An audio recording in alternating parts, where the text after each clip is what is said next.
महाराष्ट्र के deputy CM और NCP प्रमुख अजीत पवार जी का 28 जनवरी को प्लेन टेस्ट में उनका निधन हो गया था। प्लेन टेस्ट के बाद जब उनका निधन हो चुका है, अब सवाल खड़े हो रहे हैं कि आखिरकार एनसीपी के प्रमुख कौन होगा। दूसरा सवाल खड़ा हो रहा है कि महाराष्ट्र का डिप्टी सीएम अब कौन बनेगा। तीसरा सवाल खड़ा हो रहा है कि महाराष्ट्र का फाइनेंस मिनिस्टर कौन बनेगा, और साथ ही साथ जो अजीत दादा पवार जो पोर्टफोलियो हैंडल करते थे, वो पोर्टफोलियो आप किसके पास जाएंगे। आपको बताना चाहेंगे कि अजीत दादा पवार के पास 3 इंपॉर्टेंट पोर्टफोलियो थे, प्लानिंग, मॉनिटरी और साथ ही साथ फाइनेंस। ये 3 इंपॉर्टेंट पोर्टफोलियो थे जो अजीत दादा पवार के पास थे, और 2 एक्स्ट्रा पोर्टफोलियो थे जिसका एडिशनल चार्ज अजीत पवार को दिया गया था। अब उनका निधन हो चुका है। सवाल ये खड़ा हो रहा है कि इतने इंपॉर्टेंट पोर्टफोलियो, फाइनेंस जैसा इंपॉर्टेंट पोर्टफोलियो अब कौन हैंडल करेगा। और आपको बताना चाहेंगे कि 23 फरवरी को महाराष्ट्र बजट सेशन शुरू हो रहा है, और सूत्रों से जानकारी मिल रही है कि इस बार बजट सेशन जो अजीत पवार पेश करने वाले थे, लेकिन अब उनके निधन के बाद बजट सेशन का जो है वो अब महाराष्ट्र के सीएम देवेंद्र फडणवीस पेश करेंगे। जिस तरीके से अजीत दादा पवार का निधन हुआ है, उसके बाद से एनसीपी में काफी ज्यादा उठाक पटक शुरू हो चुकी है। चाहे हम शरद पवार गुट के एनसीपी की बात करें या फिर हम अजीत पवार गुट की एनसीपी की बात करें। शरद पवार गुट और अजीत पवार गुट माना जा रहा था कि जिला परिषद के चुनाव के बाद 8 फरवरी एक स्पेसिफिक डेट थी, 8 फरवरी को ये दोनों गुट एक साथ मिलकर ऐलान करने वाले थे। यानी कि अजीत पवार गुट जो अपने चाचा से, शरद पवार गुट से अलग हुआ था, उनके एमएलए आए थे अजीत पवार के साथ, साथ ही साथ चुनाव चिन्ह और पार्टी सिंबल भी आया था वो, और शरद पवार गुट की जो पार्टी सिंबल है तुतारी, वो एक साथ मर्ज होने वाले थे। इसकी अटकलें पहले ही लगाई जा चुकी थी कि जब म्युनिसिपल कॉर्पोरेशन का चुनाव हुआ था तो पुणे और पिंपरी चिंचवड में अजीत पवार गुट और शरद पवार गुट ने एक साथ मिलकर चुनाव लड़ा। हालांकि वो दोनों चुनाव वहां पे हार गए, बीजेपी की जीत हुई, लेकिन एक साथ चुनाव लड़ने पर यह साफ संकेत मिल रहे थे कि क्या अजीत पवार गुट और शरद पवार गुट एक साथ आएंगे। सब कुछ प्लान हो चुका था, सब कुछ बातें हो चुकी थी, और आने वाली 8 फरवरी को एक ऑफिशियल अनाउंसमेंट होने वाला था कि अजीत पवार गुट के एनसीपी और शरद पवार गुट के एनसीपी यानी कि चाचा भतीजे एक बार फिर से मिल रहे हैं और एक ही पार्टी बनाएंगे। लेकिन उससे पहले ही एक बड़ा हादसा हुआ, और प्लेन हादसे में अजीत पवार की मौत हो जाती है। जो मर्जर की बात थी, अब उस पर सवाल खड़ा हो रहा है कि आखिरकार ये मर्जर होगा या नहीं होगा। अब देखिए, शरद पवार गुट में 2 गुट बढ़ चुके हैं। एक गुट चाहता है कि वो मर्जर हो जाए, साथ में आ जाए। दूसरा गुट चाहता है कि अब अजीत पवार नहीं है तो मर्जर का कोई मतलब नहीं है, बल्कि शरद पवार के साथ ही रहे। वहीं दूसरी तरफ अजीत पवार फैक्शन के एनसीपी में भी 2 गुट बढ़ चुके हैं। एक गुट चाहता है कि हम महायुति में बने रहें, बीजेपी और एकनाथ शिंदे की शिवसेना के साथ सरकार में बने रहें। वहीं दूसरा गुट चाहता है कि वो वापस शरद पवार के साथ जाकर हाथ मिला लें।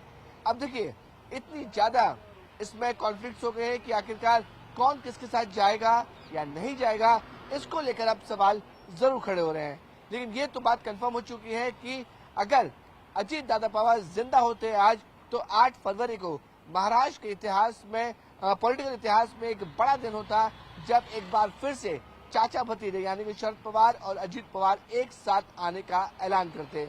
लेकिन नियति को यह मंजूर नहीं था, और ठीक 10 दिन पहले यानी कि 8 फरवरी से पहले 28 जनवरी को जब अजीत दादा पवार जिला परिषद के चुनावों के लिए मुंबई से बारामती जा रहे थे चुनाव प्रचार के लिए, और बारामती में लैंडिंग के दौरान ही उनका जो प्लेन है वो हादसे का शिकार हो जाता है, जिसमें 5 लोगों की मौत हो जाती है, और उसमें अजीत दादा पवार भी थे।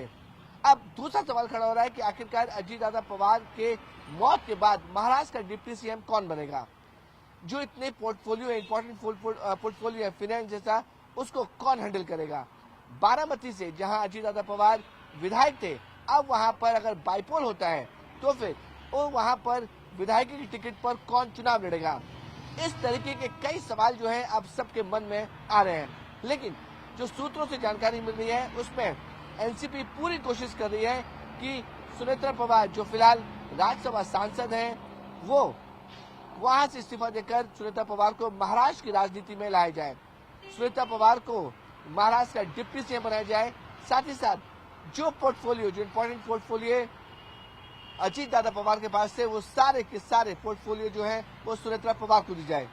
तो पूरी कोशिश कर रही है एनसीपी की तरफ से, जो अजीत पवार गुट है वो साफ पूरी ताकत लगा रहा है, कोशिश कर रहा है कि अजीत पवार की जगह अगर कोई ले सकता है पार्टी में और सरकार में तो वो सिर्फ और सिर्फ सुनेत्रा पवार है। सुनेत्रा पवार आपको बताना चाहेंगे अजीत पवार की पत्नी है। वहीं दूसरी तरफ बारामती में सवाल खड़े हो रहा है कि आखिरकार अजीत पवार के बाद बारामती का किंग कौन होगा। वहां से भी सूत्रों से जानकारी मिल रही है कि अजीत पवार के बाद बारामती का जो पूरी जो जिम्मेदारी है वो पार्थ पवार को दी जाएगी। आपको बताना चाहेंगे कि अजीत पवार के दो बेटे हैं, पार्थ पवार और जय पवार। पार्थ पवार बड़े बेटे हैं, उन्होंने पहले भी चुनाव लड़ा था लेकिन वो हार गए थे, उसके बाद से वो राजनीति से दूर रहे। यही कोशिश की जा रही है कि पार्थ पवार को वापस पॉलिटिक्स में लाया जाए, क्योंकि पिता के बाद पार्टी को अगर बारामती में एनसीपी को अपना मजबूत खड़ा करना है और अपनी जो ताकत है वो मेंटेन करनी है, तो वहां पर एक अजीत पवार की फैमिली से होना बहुत जरूरी है, क्योंकि बारामती पवार परिवार का गढ़ माना जाता है और अजीत पवार की मौत के बाद पूरा बारामती हिला हुआ है कि आखिरकार अब बारामती का किंग कौन होगा। इसलिए एनसीपी सूत्रों का साफ तौर पर कहना है कि वहां पर पार्थ पवार को खड़ा किया जाएगा। बाइपोल होगा तो वहां पर पार्थ पवार को टिकट दी जाएगी। और आपको बताना चाहेंगे कि अगर पार्थ पवार वहां से टिकट मिलती है और बाइपोल में खड़े होते हैं तो महाराष्ट्र की राजनीति की परंपरा है कि ऐसे जब हादसों में किसी की मौत हो जाती है और कोई बाइपोल चुनाव उनके परिवार वालों से लड़ता है तो शायद ही कोई अपना कैंडिडेट उतारता है, लेकिन महाराष्ट्र की राजनीति में कुछ भी कहा नहीं जा सकता है। अब सवाल खड़ा होता है कि अब जो सुनीता पवार को अगर डिप्टी सीएम बनाया जाता है तो उनको पोर्टफोलियो मिलेगा या नहीं मिलेगा, इस पर आखिरी जो फैसला होगा वो कोई और नहीं बल्कि बीजेपी के नेता और महाराष्ट्र के चीफ मिनिस्टर देवेंद्र फडणवीस अपना फैसला लेंगे कि आखिरकार उनको क्या करना है, क्या सुनीता पवार को डिप्टी सीएम बनाना है, बाकी जो पोर्टफोलियो है उनको देने हैं या नहीं देने हैं। इसको लेकर भी अब सवाल खड़े हो रहे हैं, क्योंकि देखिए एनसीपी जिस तरीके से पूरी कोशिश कर रही है कि अजीत दादा पवार की मौत के बाद जो भी जिम्मेदारी दी जाए महाराष्ट्र सरकार में या फिर सेंट्रल में, वो अजीत दादा पवार के ही परिवार वाले को ही मिलनी चाहिए। खबरें ये भी आ रही है कि हो सकता है कि पार्थ पवार को राज्यसभा सांसद वहां पे भेजा जाए सेंट्रल में और सुनीता पवार को यहाँ पर महाराष्ट्र में रखा जाए और उन्हें महाराष्ट्र के डिप्टी सीएम और जो इम्पोर्टेंट पोर्टफोलियो है वो उनको सौंपा जाए। ये तो बात हो गई एनसीपी अजीत पवार गुट की। अब बात करते हैं शरद पवार गुट की। शरद पवार गुट के बाद अब एक ऑप्शन बचा है, या तो अपनी जो नेता है उनकी बात सुने, एनसीपी के साथ आ जाए या मर्ज हो जाए, या फिर जिस तरह से जो अभी प्रेजेंट राजनीति चल रही है कि विपक्ष में रहे और विपक्ष में रहकर अपना रोल अदा करें। अब सवाल खड़ा हो रहा है कि आखिरकार ये मर्जर जो 8 फरवरी को होने वाला था वो मर्जर होगा या नहीं होगा। लेकिन देखिए ये तो साफ हो गया कि अजीत पवार की मौत के बाद ये मर्जर अब काफी ज्यादा मुश्किलों में पड़ गया है, क्योंकि दो बड़े नेता शरद पवार और अजीत पवार के बीच बातें हो रही थी और 8 फरवरी को ये मर्जर होने वाला था। दोनों चाचा भतीजे एक बार फिर से साथ आने वाले थे, एक ही एनसीपी रहती और एक ही पार्टी सिंबल रहता और एक ही नेता रहता। लेकिन उनकी मौत के बाद अब क्या ये मर्जर पॉसिबल है या नहीं है, उसको लेकर भी सवाल खड़े हो रहे हैं, क्योंकि मैंने बताया कि अजीत पवार की मौत के बाद शरद पवार गुट की एनसीपी जो है वो 2 गुट में बंट गई है। वहीं दूसरी तरफ अजीत पवार की जो एनसीपी है वो भी 2 गुट में बंट गई है। एक गुट कहता है कि सरकार में रहना है, एक गुट कहता है कि नहीं मर्जर में जाना चाहिए। शरद पवार के गुट में भी ये हालत है, एक गुट कहता है कि अजीत पवार जो इनकी मौत हो चुकी है उनके पार्टी के साथ मर्ज होना चाहिए, दूसरा गुट कहता है नहीं हमें विपक्ष में रहना चाहिए ताकि हम अपनी आइडेंटिटी बना के रख सकें। अब इस तरीके की असमंजस जो है वो दोनों तरफ है, अजीत पवार गुट की एनसीपी में भी और शरद पवार की गुट की एनसीपी में भी। उनकी मौत के बाद अब महाराष्ट्र की राजनीति में भूचाल आएगा, ये सबको पता था। वहीं दूसरी तरफ ये भी कहा जा रहा है कि अगर एनसीपी महायुति से बाहर होती है तो माना जा रहा है कि बीजेपी और एकनाथ शिंदे की जो शिवसेना है उनके पास नंबर पहले से है। महाराष्ट्र में 288 विधानसभा सीटें हैं और 144 जादुई आंकड़ा है। देवेंद्र फडणवीस की बीजेपी और एकनाथ शिंदे की शिवसेना दोनों मिलकर इस आंकड़े को आसानी से पार कर रही है और आसानी से सरकार बच भी रही है।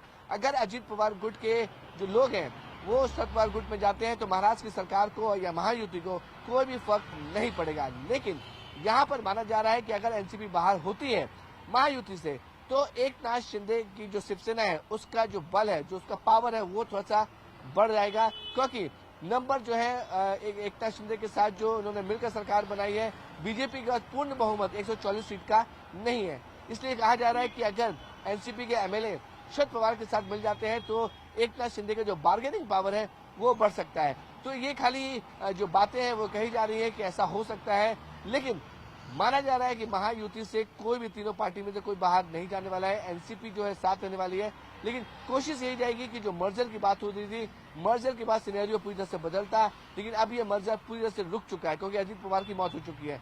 फिर भी सबकी नजरें ये है कि क्या कुछ दिनों बाद अजीत पवार गुट के एमएलए और शरद पवार गुट के एमएलए एक साथ मिलेंगे? क्या सुप्रिया सुले और सुनेत्रा पवार एक साथ आएंगी? तो इस तरीके की जो अटकलें, इस तरह की जो खबरें हैं वो बहुत तेजी से आ रही हैं। अब सबकी नजरें जो 2-4 दिनों में होने वाले महाराष्ट्र की राजनीति में होने वाले काफी ज्यादा अहम है। अब इसमें ये भी खबरें आ रही है कि देवेंद्र फडणवीस की जो सबकी नजरें हैं वो महाराष्ट्र के सीएम देवेंद्र फडणवीस से रहेगी कि आखिर वो क्या फैसला लेते हैं। अजीत पवार की जगह जो डिप्टी सीएम है वो किसको बनाते हैं एनसीपी गुट से? जो पोर्टफोलियो है फाइनेंस, प्लानिंग और बाकी जो पोर्टफोलियो है वो एनसीपी को नेताओं को देना चाहते हैं या नहीं देना चाहते हैं, या फिर कैबिनेट रिशफल करना चाहते हैं? तो सबकी नजरें आने वाले दिनों में महाराष्ट्र के चीफ मिनिस्टर देवेंद्र फडणवीस पर रहेंगी।